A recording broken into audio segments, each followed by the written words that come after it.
we had finished sending that gnome to college. And dealt with the gnome. And dealt with the gnome naming thing. Now, just bear in mind, you all mocked us for, going on a side quest to put a gnomish NPC through college, just for no reason like that. I'm sure there was gnome. I'm sure there was in your heads. I could hear your internal monologues. So bear that in mind when you hear what happens later in this episode. So, we to Allonwë, and there's some one of my favorite cities. Yeah, the safest city in the world. So initially, there was a little bit of confusion about whether we could make it there in a single day or not, and it turned out we could.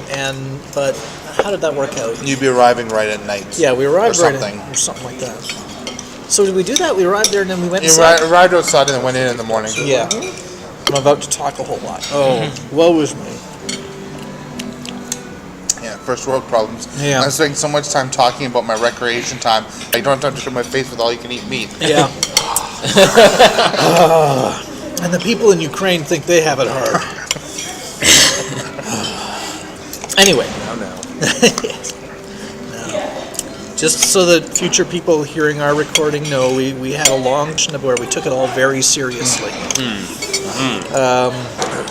It'd be hilarious if by the time this gets posted, it's like the atrocities are Oh grown yeah, 100-fold. that would be hilarious. And then it'd be Totally. like we're total jerks. We'd laugh and laugh at I those agree with none of atrocities. this. No, we'd edit that out is what we would do, and then we would never speak of this again. Anyways, late at night. Fortunately, we only have 3 recordings of it, so it won't leak out. Okay. So, Cricket calls up Kalinar Jarago, because that's what we were supposed to do when we got there. Call him So up, don't find just out. give it to some random guy who says he's the informant. Call me first. Anyway, so we call him, and he's all like, I don't know how many words sputtering is, but he was all like, but how did you get there so quickly? I'm not ready. That's exactly what caused the problem the first time. Like, we're good. That's how we got here that quickly. Even with the side quest to put a gnome through college. You're not $500 adventurers. So he's like, yeah, it's going to take me weeks to get prepared. Just 1 to 2 weeks before I like 1 week, maybe 2 before the person's ready. It's just, I'm not ready. Oh my god. yeah. I hate this guy so much. We actually considered just flying back to him because we could get there within a week. And just giving him his damn box back.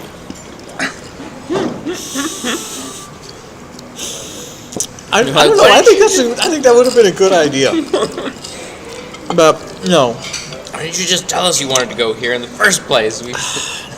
Man. Anyway, I do as I'm told. So we decide, okay, we'll go into Allonwë. It's the safest city in the world after all. Yeah. His advice was just, keep a low profile for 2 weeks, whatever. Cricket's suggestion, her plan, was let's not actually go into the city. Because probably, it's a safe city. If there's someone hunting for this thing, they'll be hunting in there. They're expecting us. Cricket's suggestion was, let's not go in the city. Let's just go someplace in the random wilderness nearby.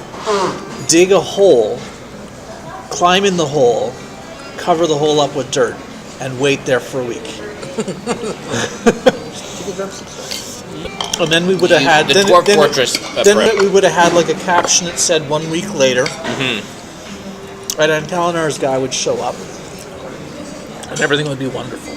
So, of course, the party did not take this option. Everyone wanted to go shopping. Yeah, they wanted to go shopping. Lose more good adventures that way. So we went. You haven't heard the worst of it. So we went into the city. They're a very safe city, so they have a lot of stringent entry procedures. The whole city is surrounded by a huge, thick black wall that's emanating energy. Well, there's magic energy. There's a magic dome. There's and the customs agents. Man, you. Thorough. They spent hours interviewing us. Yeah, the wall is emanating like it's like a circle of protection against something, but they don't exactly know what. And that wall is like magically reinforced. It's strong. Nothing is going to knock it over from the side. There's Yes. no way that wall is ever coming down Dwarven City proofed. from the side. Yeah. And so they have to go through the thing, and each of them spent about 5 minutes in questioning of like why are you here, and a lot of them had odd answers, but Hooray! we ultimately Yay for all answers. let them through, but they wanted to do a special interrogation of Rovain, the cat. Yeah, she sometimes turns into a person. And then when they were going through there's this big magical apparatus they had to walk through to get through the wall. Still have a cat? Yeah. It turns into a person now and again, an elf. We have a guest character that shows up every once in a while, essentially. Anyway, the archway we go through, the metal detector. So everyone walks through, but when Aurora walks through, so she also has to go for a special interrogation. And it's in a glass, like they can see into it. It has windows, but there's a strip search. There's a full-on interrogation. There's like a discussion of where are you coming from, what are you doing, and she was in there. Each of them was in there for an hour, and the whole time they're casting these rituals on her and trying to figure out what's going on. They did this for both Aurora and the cat. For the interrogation of the cat, they just interrogated the party. Let's thank that the TSA doesn't have rituals to cast on people. Not going to talk, eh? Time to ask your corpse some questions. Don't worry, we'll res you afterwards. Yeah, we'll totally bring you back. Aurora went through her whole, basically the whole history of the campaign. She woke up and what she remembers, and that's another thing. She said she figured she used to live here, and they found her on file. Yes. Having lived there. She was really happy about that. And they asked her. She was telling the story of everything that happened, and they were just. She was, of course, charming them, and it was clear that they thought she was innocent, but they had to go through the procedure because, they have to dot all the I's and cross all the T's, and they have to ask all the questions. And they asked her, okay, so when you were dealing with General Miss Anderson, at any point did she touch you at any point? I'm just wondering if she left any kind of residue on you or anything. They couldn't remember being touched by General Miss Anderson. And then they asked, and when you were in East Sibril, did you touch anyone there? And everyone was quite adamant that they didn't touch anyone there, but they don't really know. There was that gnome. There was a gnome that Aurora was pretty friendly with. So in the end, they were like, well, yeah, we think you may have come into contact with the kind of thing that we're trying to keep out of the city, but they wouldn't really go into more details. Time mages, probably time And mages, I'm sure. and they probably left some kind of residue on you. Although it is weird because you'd have to spend quite a bit of time to get any kind of residue still on you. So that's kind of weird. But you seem clean, so you can go through. And they said the same for Rovain, so they let them into the city.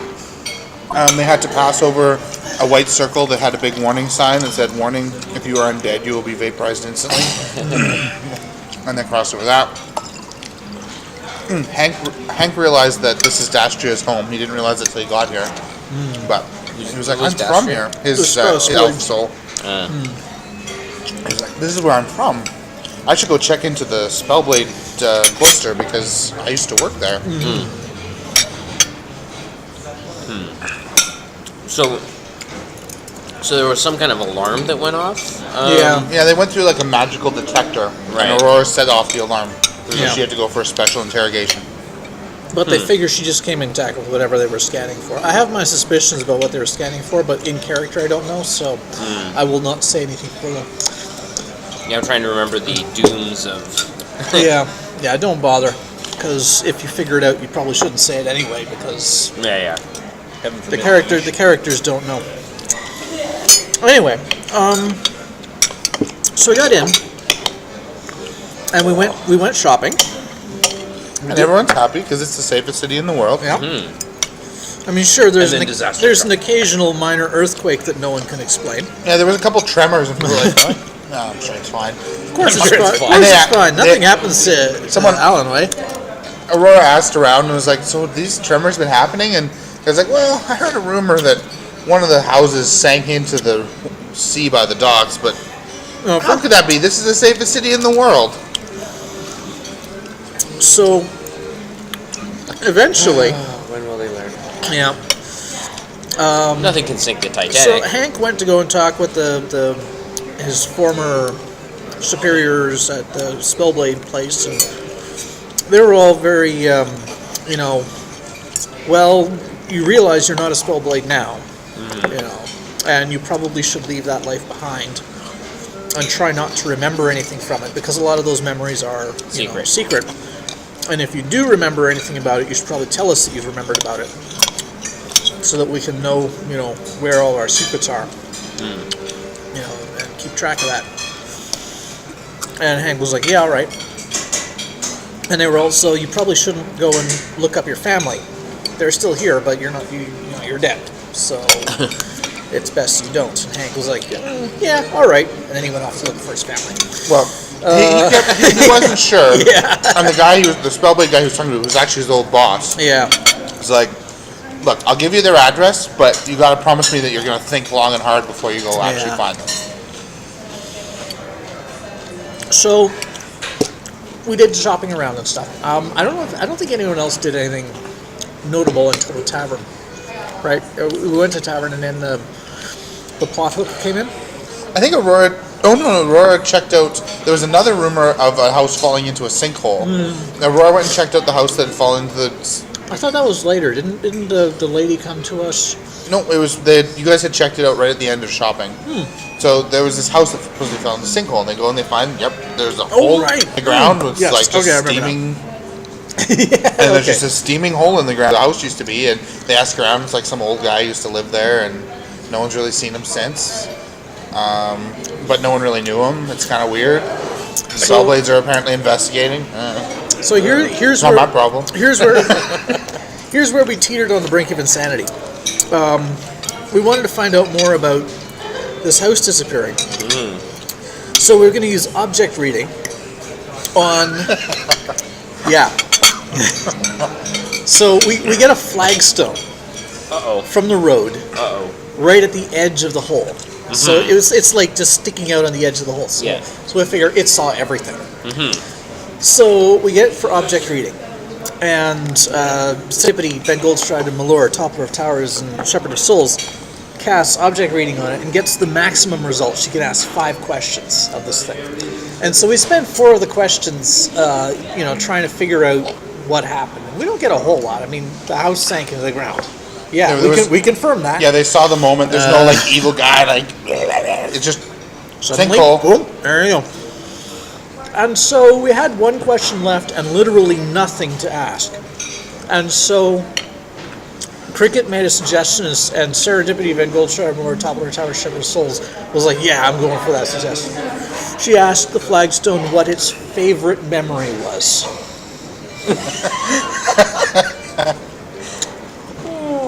And so John gave us a vision of the flagstone back at its home where it was originally before it got dug up and used as a flagstone.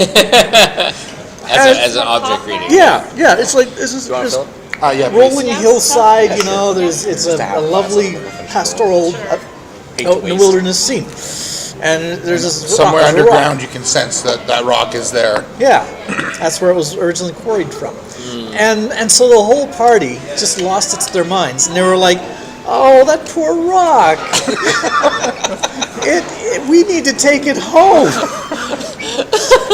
We were going to go on a side quest to take a rock home to where it had been quarried from. You guys need to check your priorities. Yeah. And actually, Cricket was all for it because it'll get us out of the city. Yeah. Not because, poor rock. Why does she want out of the city again? She's trying to She's go. really concerned that if we stay in this city, that someone's going for the box, and this is where they're going to look for it. And we'd be much safer trying to find a random hillside in the wilderness to bring this rock home. We still have the flagstone, but anyway, other things have come up since. I don't know if we're going to do that. But yeah, we were seriously talking about going on a quest to bring a rock home. Anyway. So, But they didn't. Well, they didn't, because something else came up. So then this woman comes up to us.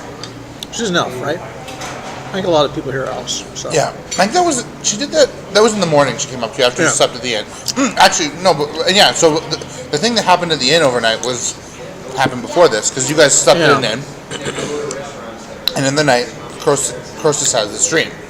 Oh, right. Where Stacia, who he's talked about in his tale tellings, and actually more recent ones you probably haven't heard about, she's like some kind of beautiful fairy or something, pixie kind of a thing.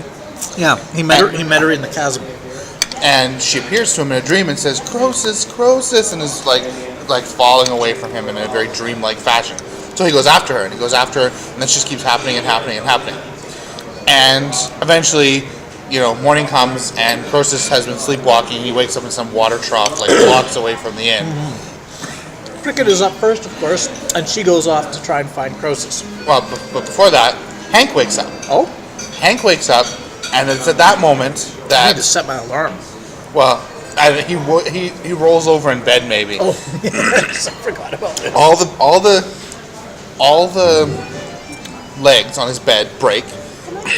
When? He falls to the ground, and then his gear, which has been piled up over his head, falls all over him, and he staggers awake and looks in the mirror and sees shaved into his chest, "I'm back." And then he hears almost like he can hear the laughter of Rip Roar. Yeah. Rip Roar has tracked Hank down. I knew he'd be back.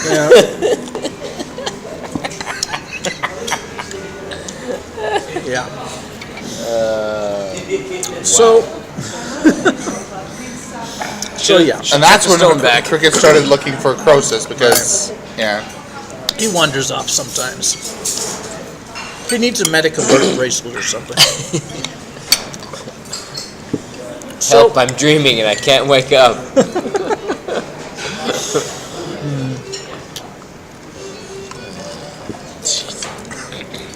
Yeah, so people were a little bit baffled about what's up with Rip Roar suddenly being there, but there it was. And then this elven woman comes to us. And she's all like, "Oh, I've come to a tavern to look for adventurers because that's where they stay. And you're adventurers. I need your help." This weird drow, or this weird elf with blackened skin, a drow basically, she describes a drow, showed up at my house. Did she teleport in or something? She just showed up at the house, started shooting lightning. Kidnapped my daughter and my whole family ran away. I came back and I can't find my husband and daughter now. Yeah. And the town guard, because they're the town guard and therefore incompetent and useless, don't believe me. So, well, she did clarify later that they have to be missing for 24 hours before they're gonna really start caring. Really? Yeah. Well, because I don't know, they don't really believe her story, and they're like, "Well, we'll see in 24 hours if they show up." Yeah. So,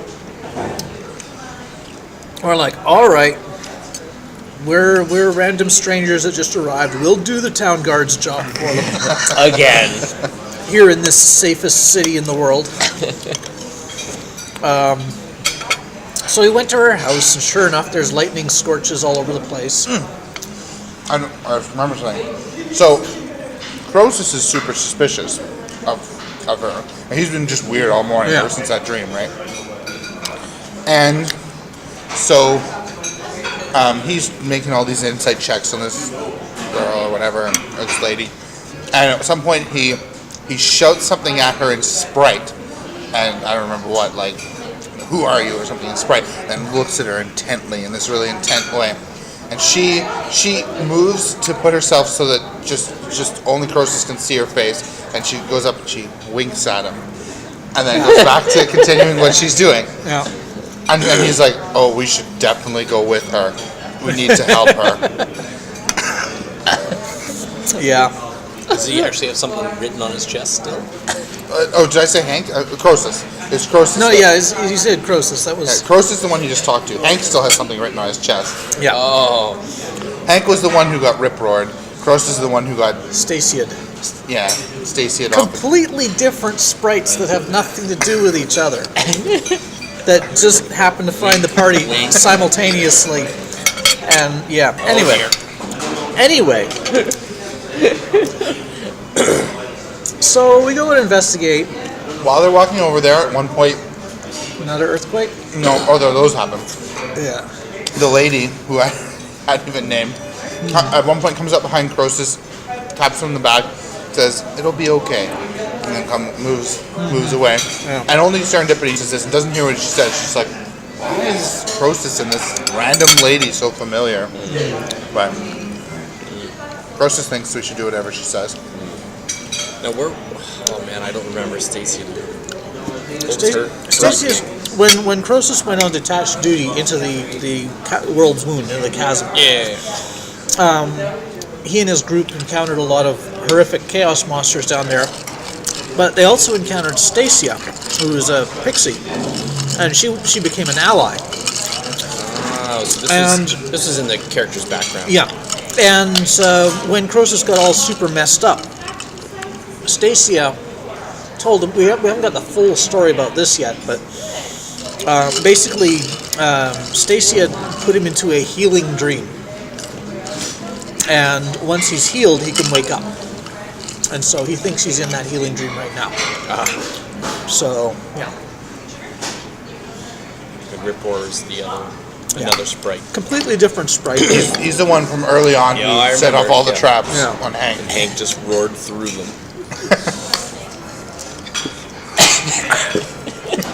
And Ripper's got this really, really weird, twisted love thing You guys going on for Aurora. You're gonna see some.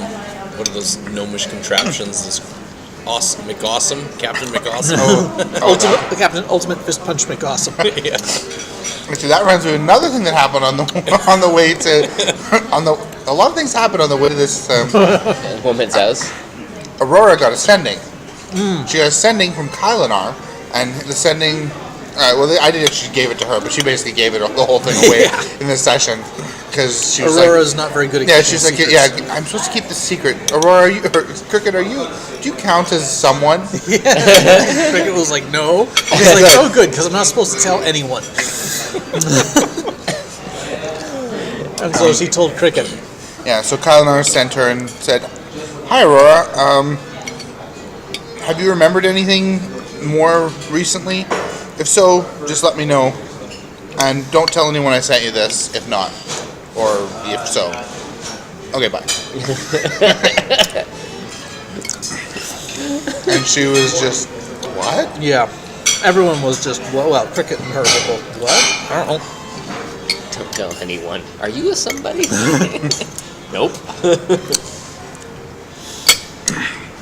So, It's like, don't save this on your answering machine. yeah. Cricket being your answer. Yeah. So we finally got to her house, and we did a little investigating. And I can't remember exactly how we figured out. Was it object reading or just asking around? We asked people around. People like, did you see this, blackened-skinned drow running around? Well, Serendipity had a ritual that shows the most defining moments from someone's life. And she consented to have it cast on her so they could see, these big moments. And they saw the moment of her returning home to the house and it's empty. But Serendipity made an Arcana check and there was something not quite right, but she couldn't figure out what. And then they got false visions. They got this drow bursting into the house and just blasting the table with lightning for no reason. And there was also something weird about that one, but Do you want some more pop? Sure. Yeah. they recognize that it's it's that same drow that escaped from the tower. Yeah. And was in The one who is Cypriel. totally out of our league. See, this is exactly what Cricket had been warning everyone about. If we just dug a hole and buried ourselves, everything would be fine. But no. So, how do we track her? I know we tracked her, but I can't remember how. She said they heard Aurora did a bunch of street plays. I thought it was something like that. And someone said, I kind of said it as if someone's saying it, but I was summarizing like an hour of talking. Yeah. Someone's like, hey, I heard someone screaming, help, being dragged north. I heard a rumor. I didn't think it was important at the time, but I heard a rumor that the old temple's been full of these black-skinned elves lately. I don't know what's up with district. There's an old abandoned temple district in the safest city in the world. Yeah, there's old abandoned temple that no one really goes near, and I don't know why we don't tear it down. We just don't, you know. It's one of those things, and it keeps getting filled up with monsters, but adventurers come in and clear it out. Yep. It's just part of the ebb and flow of Allonwë. So they figure she's been taken to the old temple in the old temple district. Yeah. So we go to the old abandoned temple. And that's about where the session ended. Yep. With basically every step of the way figuring out what the stupidest thing to do is and then doing it. It's really dangerous in there. Let's go in there Yeah. head first. Except we sections. didn't do the stupidest thing, quote unquote, of going on a quest to bring that rock home. That would have been... Because if we had Epic. done that, then we wouldn't have had all that stuff come up. I somehow don't think that Allonwë is safe. I know, it's a insane hunch with no basis in reality. No, it has a lot of basis in reality. I don't safe. And I really wish everyone had listened to me and been here until Kalinar was ready to take the box from us, which would probably be months from now based on how he operates. Oh, this box was such a bad idea. But we're here, and we're going to the old abandoned temple district to walk into an obvious trap laid by that drow that nearly killed us. I'm sure it will all work out somehow. Somehow. Dear Diary, today something marvelous happened. We entered this city and they keep really excellent records. And they had a record of me in a previous time, which is really, really neat. Just, I don't know, it's neat running into your old self. And they have a record of all the stars who have been here before. Oh, wow. And lots of them I know and remember. And, oh, it would just be so amazing if I could run into one of my sisters. Oh, I would love that. And then I could tell them about my brother. And then we could figure out what to do and they would understand. Because I really feel like my friends just don't comprehend the situation at all. And in other great news, it turns out Riproar isn't dead. He's still here somehow. I don't really know how he tracked us down or anything, but Hank woke up and he played tricks on Hank. Aw, silly old Riproar. Back to his old hijinks. I know that he said he's gonna kill us all, especially Hank, but you know, as long as he's alive, I think there's still a possibility he might change. He might change his ways. It's possible. He did seem to be... There was something sweet about him, you know? He just seemed to delight in things, and I know it was tormenting Hank he mostly delighted in, but he just got so much joy out of it. It was kind of sweet. And now there's some more people who are in a horrible danger, and so we're going to go try to help them, but for some reason Cricket really doesn't want to, and I don't really understand that. Why doesn't she want to help others? It's concerning me. I'll have to talk to her more about that. So, I had a pretty rude awakening this morning. I was not expecting this. I almost forgot that Riproar even existed. But I woke up because my bed broke and all my stuff fell on my head and it hurt a lot. even though my bag was in the other corner of the room. And there's words shaved in reverse on my chest. It says, "I'm back." I don't want to deal with Ripper. Why is he back? How is he back? I just want to rip his little head off and stomp on it like a grape. I'm so tired. I didn't get to finish my sleep. And I didn't get to finish my breakfast because this elf lady dragged us off on this stupid drow quest. And, so I have arrived home. And I didn't even realize that I was from Allonwë until I got here. Memory's a weird thing because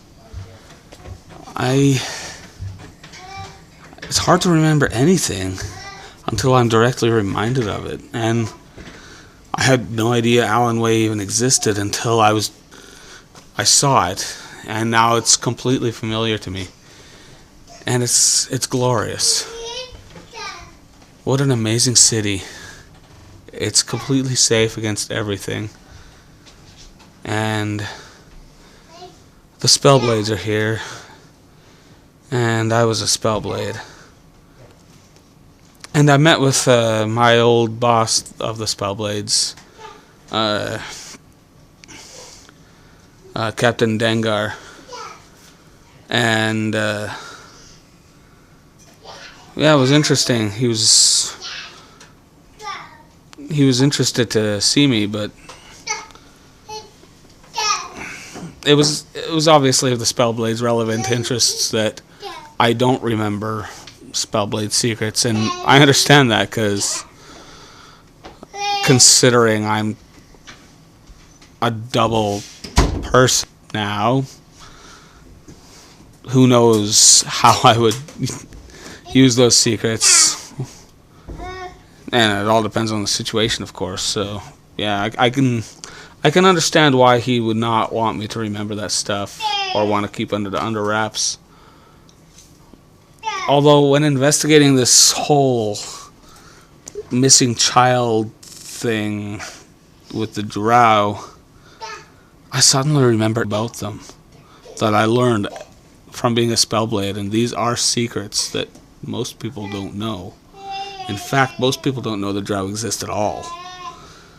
So, yeah, I should probably report that back to him and see help. Yeah, I think this is a pretty big deal, and I wonder what other memories that I've forgotten will be unearthed as time progresses. It's both frightening and exciting. I hope we can deal with this codex that we have soon. I don't like carrying it with us. We need to get rid of it. We need to destroy it. Why does it seem like I'm the only one who thinks this is a bad idea? Not just the temple, but coming into the city. This is a bad idea. I better not have to go through another invisible maze. Dum